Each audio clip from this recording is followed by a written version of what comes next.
श्रीनारदेन परचिद्रसपानयोगात् नारायणेति सततं जपता सतोषम् काले प्रतिष्ठित इति प्रथित प्रभुर्य श्रीवल्लभेश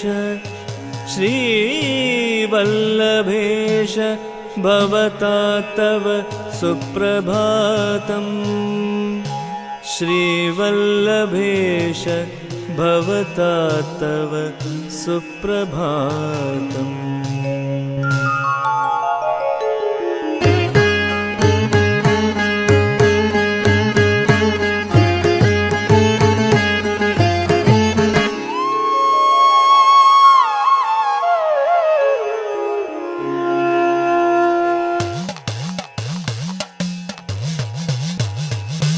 दुर्वाससा मुनिवरेण गभीरसान्द्रशङ्खस्वर प्रणवमुच्चरदार्चनासु ब्रह्मायमित्यतिचिरात् परिकीर्तितोय श्रीवल्लभेश भवता तव सुप्रभातम्। दुर्वाससा मुनिवरेण गभीरसान्द्रशङ्खस्वर प्रणवमुच्चरदार्चनासु ब्रह्मायमित्यतिचिरात् परिकीर्तितोय श्रीवल्लभेश भवता तव सुप्रभातम्। श्रीवल्लभेश भवता तव सुप्रभातम्।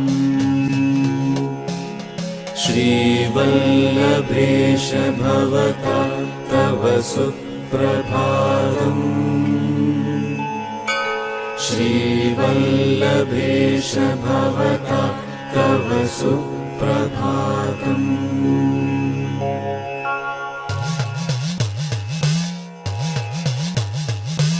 लोकत्रयोन्मथनविश्रुतदुष्कृतस्य तोलासुरस्य गलनाळनिकृन्दनाढ्यं चक्रं सुदर्शनमुपस्थितमस्ति यस्य श्रीवल्लभेश भवता तव सुप्रभातम्। लोकत्रयोन्मथनविश्रुतदुष्कृतस्य कृतस्य तोलासुरस्य गणनाळनिकृन्दनाढ्यं चक्रं सुदर्शनमुपस्थितमस्ति यस्य श्रीवल्लभेश भवता तव सुप्रभातम् श्रीवल्लभेश भवता तव सुप्रभातम् श्रीवल्लभेश भवता तव सुप्रभातम् श्रीवल्लभेश भवता तव सुप्रभातम्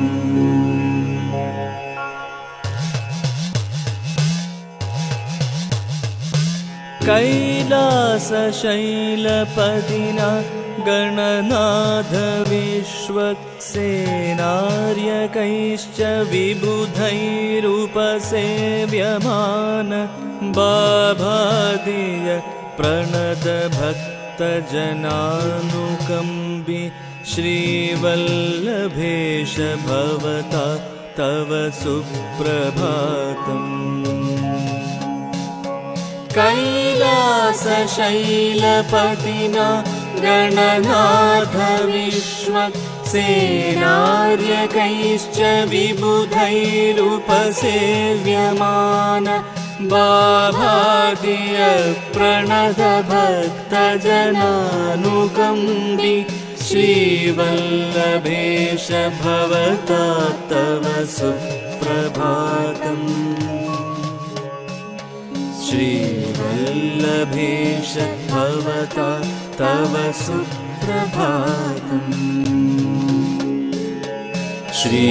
श्रीवल्लभेश भवता तव सुप्रभातम्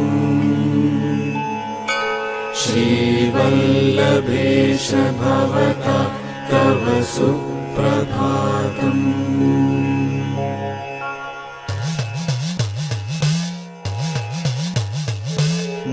नारायणं भजत नारायणं भजत नारायणं भजत शान्तिनिधानमेनम्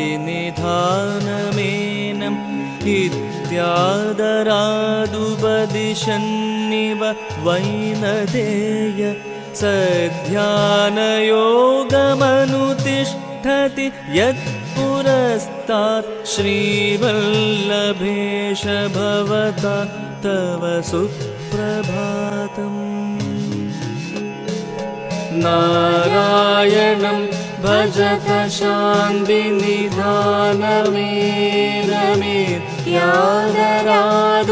शान्तिनिधानमेनमित्यादरादुपदिशन्निव वैनतेय सध्यानयोगमनुतिष्ठति यत्पुरस्तात् श्रीवल्लभेश भवता तव सुप्रभातम् श्रीवल्लभेश भवता तव सुप्रभातम् श्रीवल्लभेश भवता तव सुप्रभातम् श्रीवल्लभेश भवता तव सुप्रभातम् यस्यान्तिके लसति छिद्रसनिर्झरी सा मादा महाभवन मोहनकल्पवल्ली ब्रह्मामृताम्बुधिमयस्य परस्य तस्य श्रीवल्लभेश श्रीवल्लभेश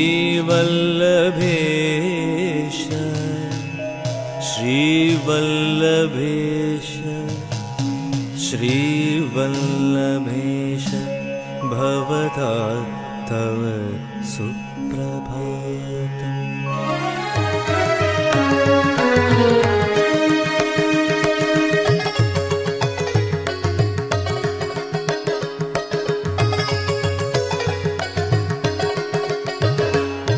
दुर्गा दुरासद जगत् सवित्रि गोविन्दपल्वलतटे कृतसन्निधान जागर्ति सप्रभमतीव यदीयमित्रं श्रीवल्लभेश भवता तव सुप्रभातम्। दुर्गादुरासदविलास जगत् सवित्रि गोविन्दपल्वलतटे कृतसन्निधान जागर्ति सप्रभमतीव यदीयमित्रं श्रीवल्लभेश भवता तव सुप्रभातम्।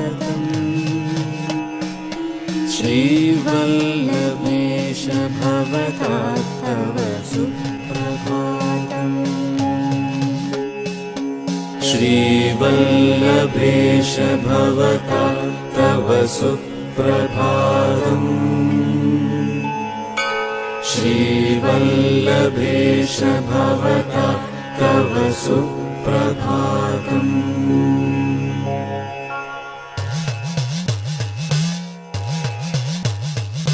आर्द्रामहे विशुदिने चकराळरूपमासाद्य साधुनयनोत्सवमादधान यो भाति वेशविभलत्वमुदाहरिष्यन् श्रीवल्लभेश भवता तव सुप्रभातम्। आर्द्रामहे विशुदिने चकराळरूपमासाद्य साधुनयनोत्सवमादधान यो भाति वेशविभलत्वमुदाहरिष्यन् श्रीवल्लभेश भवता तव सुप्रभातम्। श्रीवल्लभेश भवता तव सुप्रभातम्। श्रीवल्लभेश भवता तव सुप्रभातम्। श्रीवल्लभेश भवता तव सुप्रभातम्।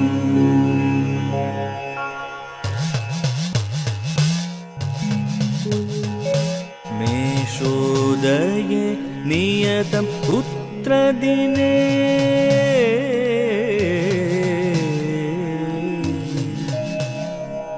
मेषोदये नियतं पुत्रदिने भगिन्य तिस्र प्रियाम्बुनिधय प्रचुरादरेण आयान्ति दर्शनसुखाय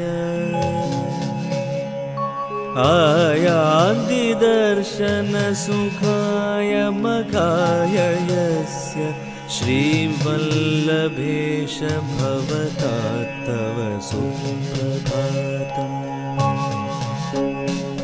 मेषोदये नियतं पुत्रदिने भगिन्य तिस्र प्रियाम्बुनिधय प्रचुरादरेण आयान्ति दर्शनसुखाय मघाय यस्य श्रीवल्लभेश भवता तव सुप्रभातम्। श्रीवल्लभेश भवता तव सुप्रभातम्। श्रीवल्लभेश भवता तव सुप्रभातम्। श्रीवल्लभेश भवता तव सुप्रभातम्।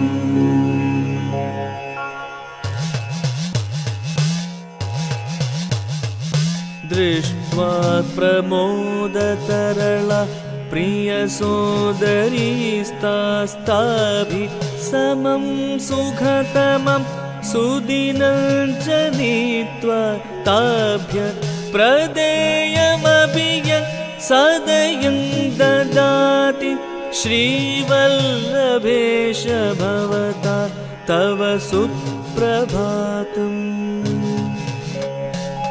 दृष्ट्वा प्रमोदतरला प्रियसोदरीस्तास्ताभि समं सुखतमं सुदिनं च नीत्वा ताभ्य प्रदेयमपि यत् सदयं ददाति श्रीवल्लभेश भवता तव सुप्रभातम् श्रीवल्लभेश भवता तव सुप्रभातम् श्रीवल्लभेश भवता तव सुप्रभातम् श्रीवल्लभेश भवता तव सुप्रभातम्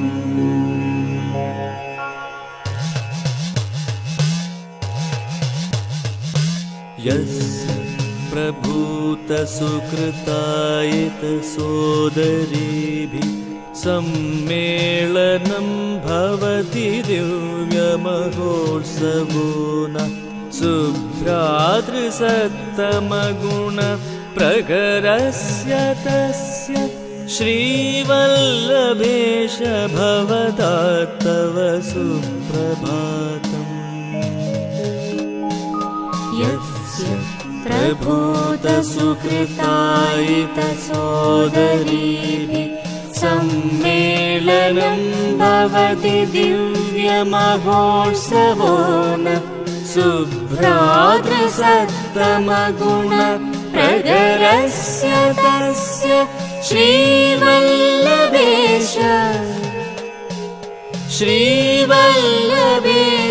भवता तव सुप्रभातम् श्रीवल्लभेश भवता तव सुप्रभातम् श्रीवल्लभेश भवता तव सुप्रभातम् श्रीवल्लभेश भवता तव सुप्रभातम् यात्राविलासरुचिर कलशाभिषेकपूतः कलाकलनमोहित जीवलोकः यस्योत्सवो जयति निर्जरदर्शनीयः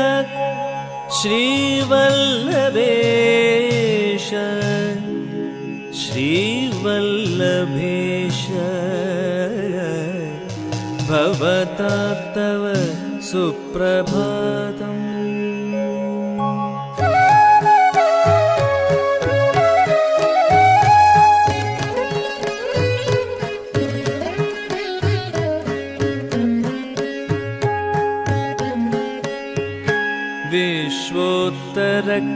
विश्वोत्तरकथकळीति जगत्प्रसिद्ध प्रद्योतमानरसलोलकलावतंस यस्योपहारमकुटं प्रकटं चकास्ति श्रीवल्लभेश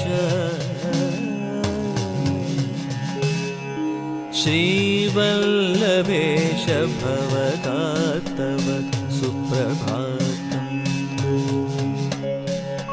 विश्वोत्तरकथकळीति जगत्प्रसिद्ध प्रद्योतमानरसलोलकलावतंस यस्योपहारमकुटं प्रकटं चकास्ति श्रीवल्लभेश भवता तव सुप्रभातम् श्रीवल्लभेश भवता तव सुप्रभातम्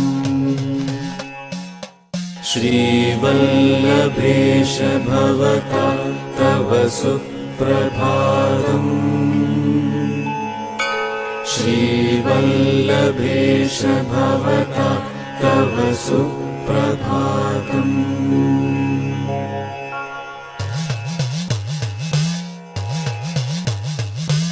सत्पुत्र भाग्यलभनाय सत्पुत्र भाग्यलभनाय गुणाकरं यम् आराधयन्ति सुजना सुकृतोपहारा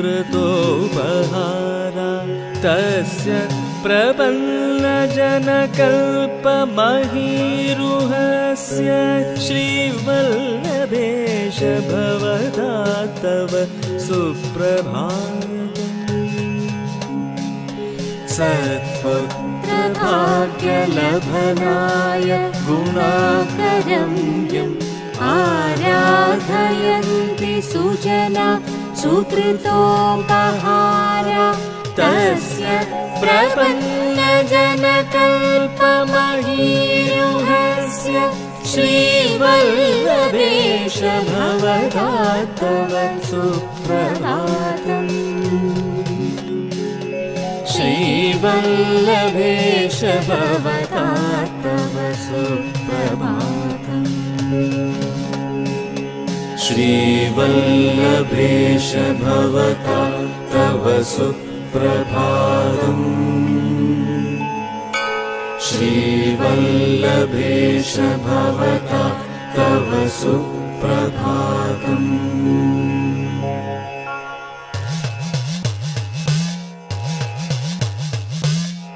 यत्सन्निधिं निखिलसिद्धिकरं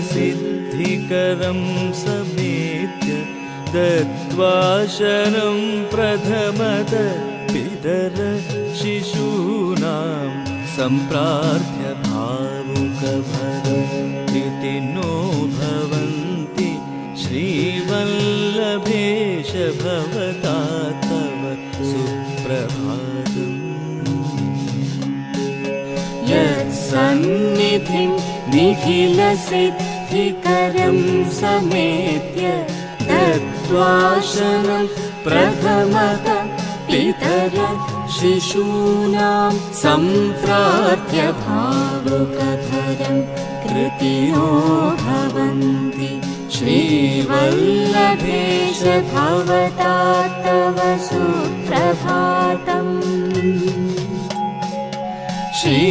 श्रीवल्लभेश भवता तव सुप्रभातम् श्रीवल्लभेश भवता तव सुप्रभातम् श्रीवल्लभेश भवता तव सुप्रभातम्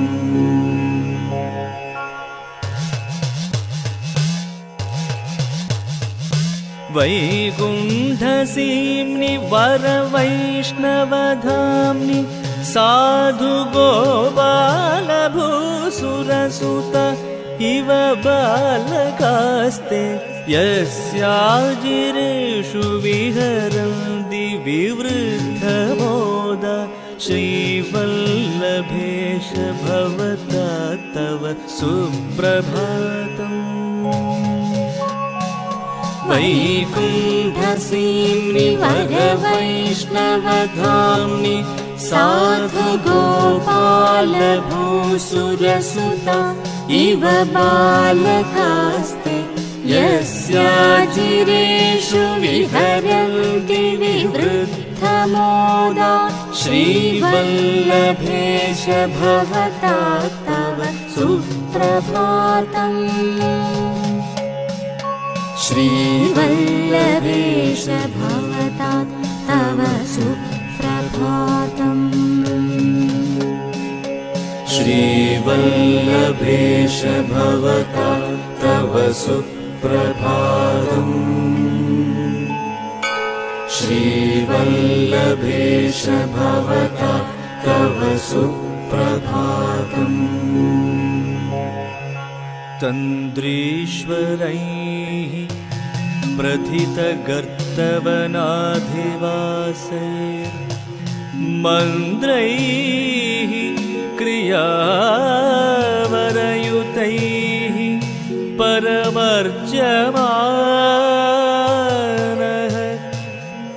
धत्ते स्वयं परममन्त्रवपु परो यत् श्रीवल्लभेश श्रीवल्लभेश भवता तव सुप्रभातम् श्रीवल्लभेश भवता तव सुप्रभातम्।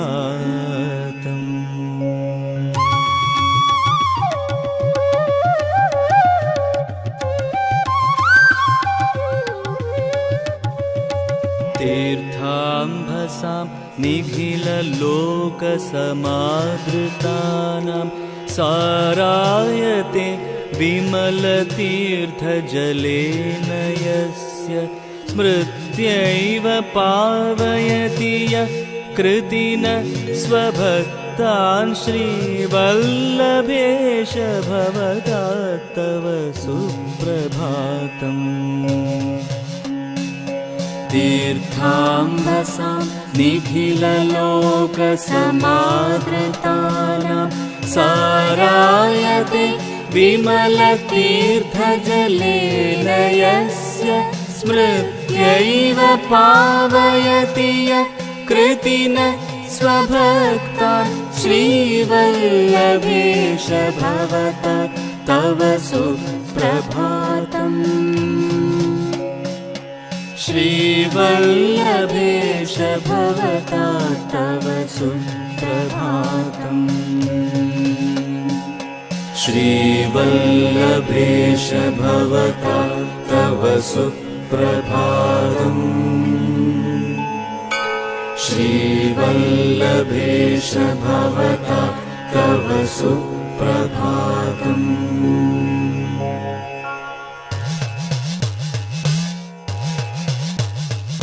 पूजाविधानपरिपावितचन्दनेन सार्धं समस्तपरितापहरं प्रसादं भक्त समार्जयति यस्य पवित्रधाम्नि श्रीवल्लभेश भवता तव सुप्रभातम्।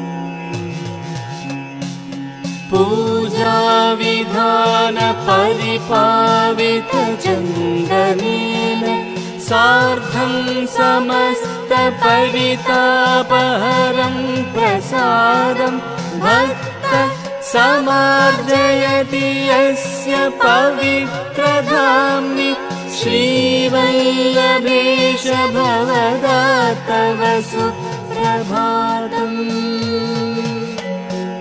श्रीवल्लभेश भवता तव सुप्रभातम्।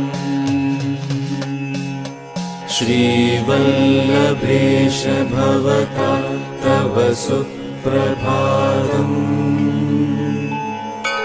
श्रीवल्लभेश भवता तव सुप्रभातम्।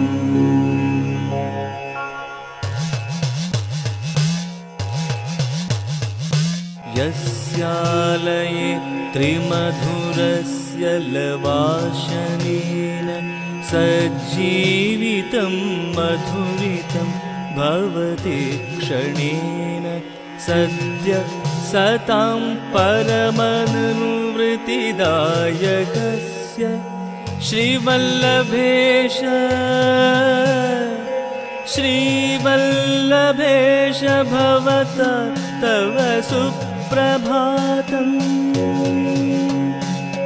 यस्यालये त्रिमधुरस्य लवाशनेन सज्जीवितं मधुरितं भवति क्षणेन सत्य सतां परमनिर्वृत्तिदायकस्य श्रीवल्लभेश भवता तव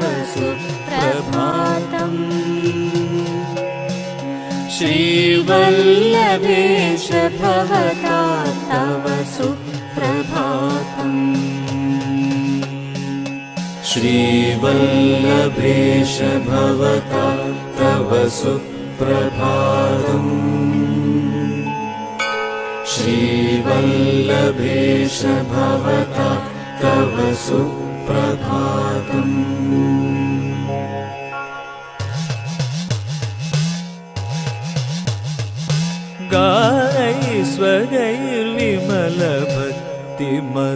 गायैस्वगैर्विमलभक्तिमधुप्रवाहै श्रीवैष्णवैर्मुनिजनैरभिषिच्यमान यस्तां सुधां पिबति हा जय देववाणी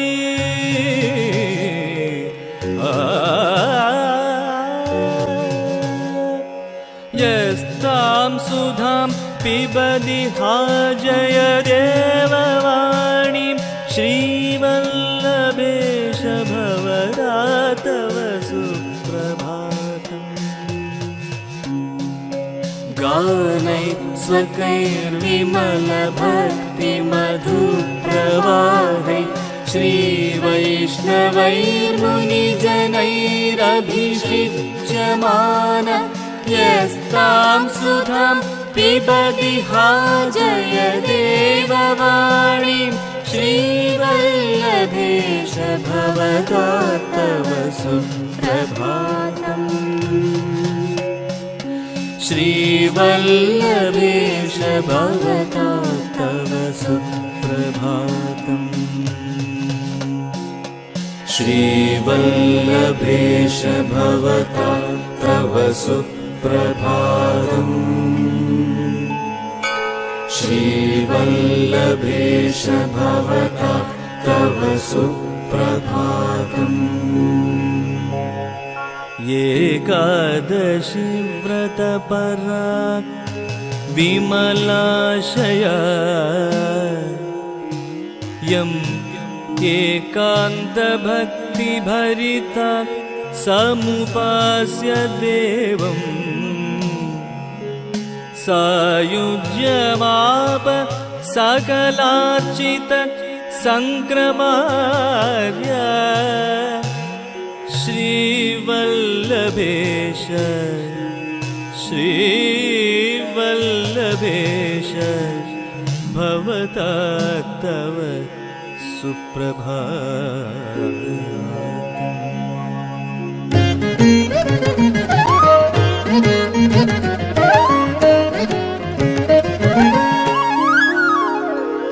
यं शङ्खचक्रसदशेरुहपाणिपद्मं सौवर्णरत्नमुकुटं करुणागडाक्षं संवीक्ष्य भक्तिविवशाः सुजनास्तुवन्ति श्रीवल्लभेश भवता तव सुप्रभातम् यं शङ्खचक्रसरसीरुहपाणिपद्मं सौवर्णरत्नमुकुटं करुणाकटाक्षं संवीक्ष्य भक्तिविवशा सुजनास्तुवन्ति श्रीवल्लभेश भवता तव सुप्रभातम् श्रीवल्लभेश भवता तव सुप्रभातम् श्रीवल्लभेश भवता तव सुप्रभातम् श्रीवल्लभेश भवता तव सुप्रभातम्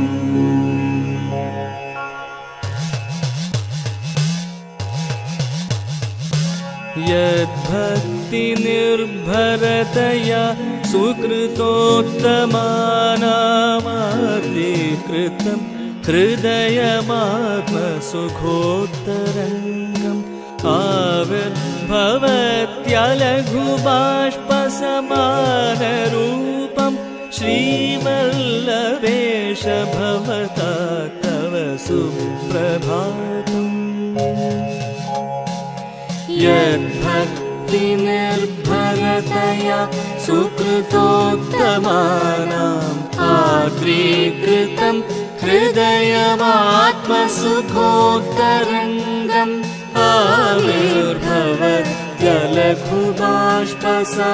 आविर्भवत्यलघुबाष्पसमानरूपम् श्रीवल्लभेश भवता तव सुप्रभातम् श्रीवल्लभेश भवता तव सुप्रभातम्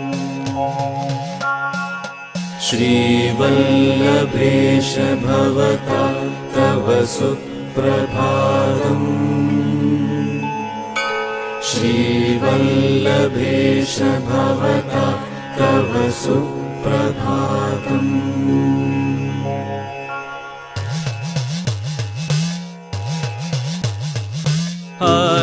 आर्द्रीकृतस्य मनस प्रलयेन भक्त्या